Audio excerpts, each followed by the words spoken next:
Salut à tous et bienvenue dans ma deuxième vidéo consacrée à ma nouvelle application Gus Client. Donc je viens de mettre en ligne une deuxième version qu'on va aller récupérer directement. Donc voilà la version 1.01. Voilà. Je vais la mettre sur le bureau. Et je vais commencer par créer un nouveau répertoire que je vais nommer Gus06, dans lequel je vais aller mettre mon jar, comme ça ce sera plus propre. Voilà, et donc là on aura notre répertoire route qui va se mettre directement ici.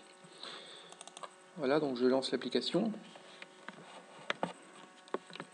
Voilà, donc pour rappel, au premier lancement de l'application, il faut qu'on choisisse un pseudo. Donc je vais choisir le pseudo TAV, et a priori je garderai le même pour les vidéos suivantes.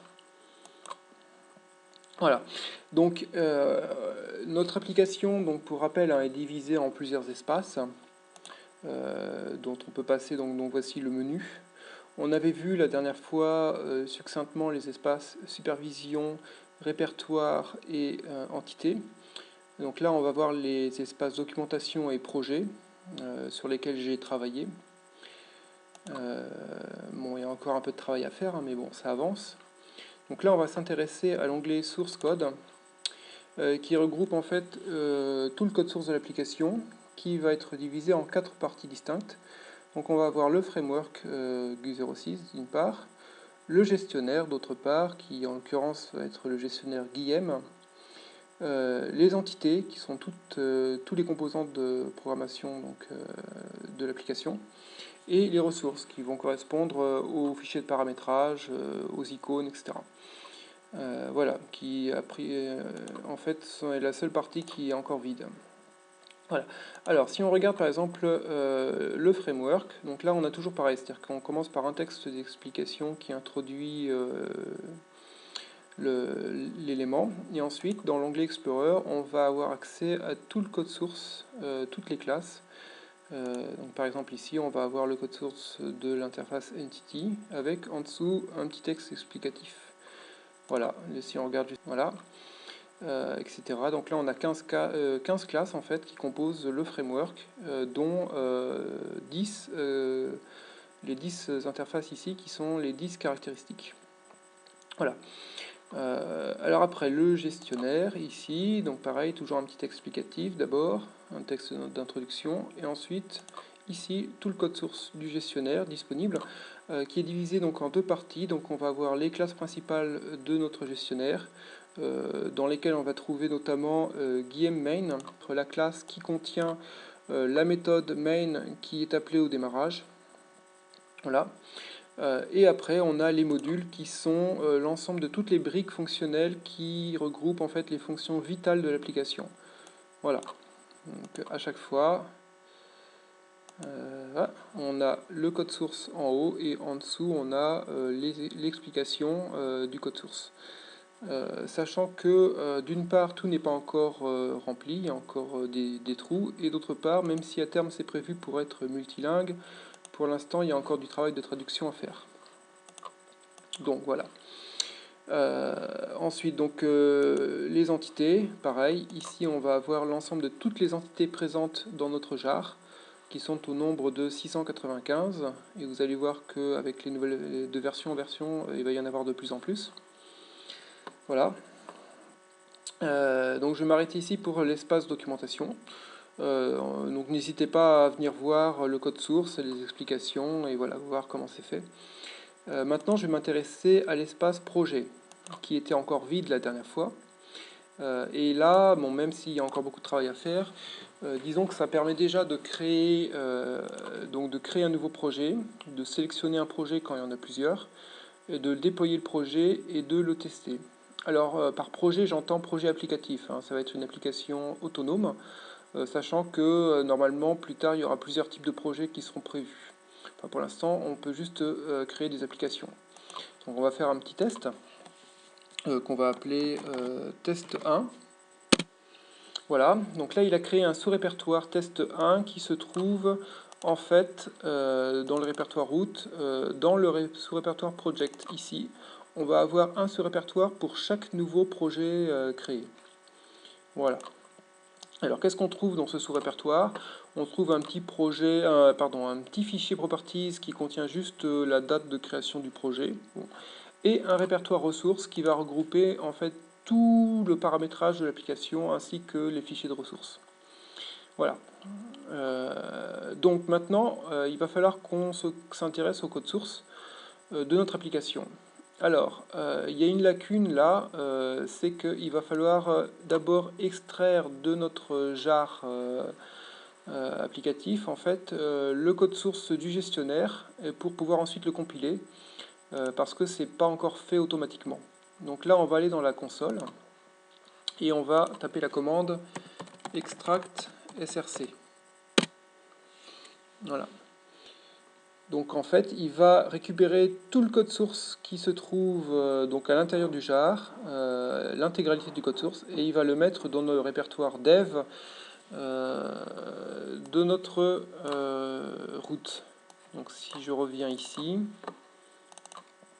si je vais dans dev, voilà, je vais avoir ici les sources qui correspondent à l'intégralité en fait de mon application Gus Client. Alors, maintenant que ça c'est fait, je vais supprimer ressources et entity parce que en fait je vais pas en avoir besoin. Voilà. Et donc là je ne garde que le code source du framework et du gestionnaire. Une fois que j'ai ça, voilà, je vais compiler ce code source donc avec la commande C. Voilà. Donc ce qu'il est en train de faire, c'est que ici il a créé un répertoire bin dans lequel il va compiler exactement toutes les points classes en fait qui correspondent au point Java ici. Voilà, donc la compilation s'est déroulée correctement. Voilà, donc une fois qu'on a fait ces étapes-là, qui je vous le redis, hein, seront complètement transparentes plus tard, il ne reste plus qu'à créer une entité qui va être notre interface graphique principale pour notre nouvelle application. Donc pour cela, on va dans l'espace entité. Voilà, donc là, il n'y a encore aucune entité. On va créer une nouvelle entité. Alors, tous les noms d'entités commencent systématiquement par le pseudo développeur, donc en l'occurrence Tav. C'est même pas la peine de l'indiquer parce que s'il ne le trouve pas, il le rajoute automatiquement. Par contre, après, il va falloir faire appli test1, donc du nom de notre projet, Guy Mengi. En fait, là, il s'agit de conventions qui seront intégrées après dans les mécanismes de génération automatique des entités. Voilà, ça permet ensuite de savoir que cette entité fait partie du projet qu'on a créé, test 1. Voilà, là, ça c'est le nom de notre nouvelle entité. Et juste après, on va rajouter i pour lui spécifier qu'on veut que cette entité récupère la caractéristique i, qui correspond donc à une entité graphique. Donc je fais entrer. Ensuite, ici, je vais faire F5. Et là, je vais pouvoir voir le code source généré automatiquement, que je vais compléter. Donc je vais faire juste comme ce que j'avais fait pendant la dernière vidéo, c'est-à-dire que je vais rajouter un shittext area, voilà, que je vais renvoyer en sortie de ma méthode i, et je vais instancier cet objet à l'intérieur du constructeur et y mettre un peu de texte. Alors, par exemple, petit exemple. Voilà, il ne faut pas que j'oublie de rajouter l'import qui va bien. Donc là, je vais dédoubler la ligne avec CTRL E. Et là, je vais mettre JText area.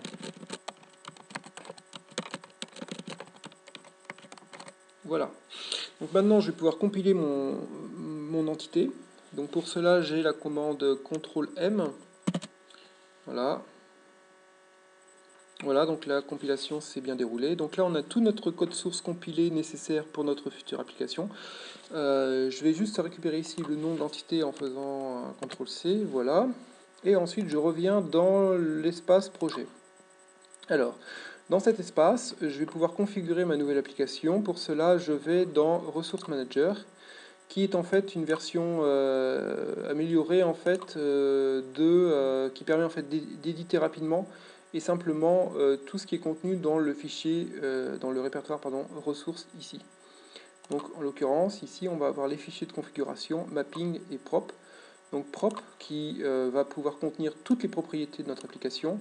On va lui rajouter une première propriété qui va être app.mainGui avec le nom de notre nouvelle entité graphique. Voilà. Et ben voilà, on a fini. Maintenant, il ne reste plus qu'à tester. Donc on va, dans un premier temps, déployer le projet. Voilà. Ici, si on fait F5, on constate qu'on a un nouveau jar applicatif qui vient d'être créé. Et on peut le lancer directement en faisant tester le projet. Et voilà. Là, on a bien notre entité qu'on vient de créer avec petit exemple. Qui est lancé de manière complètement autonome dans une fenêtre graphique. Voilà. Alors pour terminer, je vais vous proposer de changer le titre de la fenêtre parce que default title c'est pas terrible. Donc pour cela c'est très simple, on va rajouter une seconde propriété qu'on va appeler app-title et je vais appeler ça application test 1. Voilà. Ensuite il va être nécessaire de redéployer le projet. Voilà. Et de relancer le test. Et on peut juste constater que notre titre a changé et qu'on a application test 1. Voilà, et bien je vais m'arrêter là pour cette fois-ci et je vous dis à très bientôt dès que j'aurai une nouvelle version à tester. Voilà.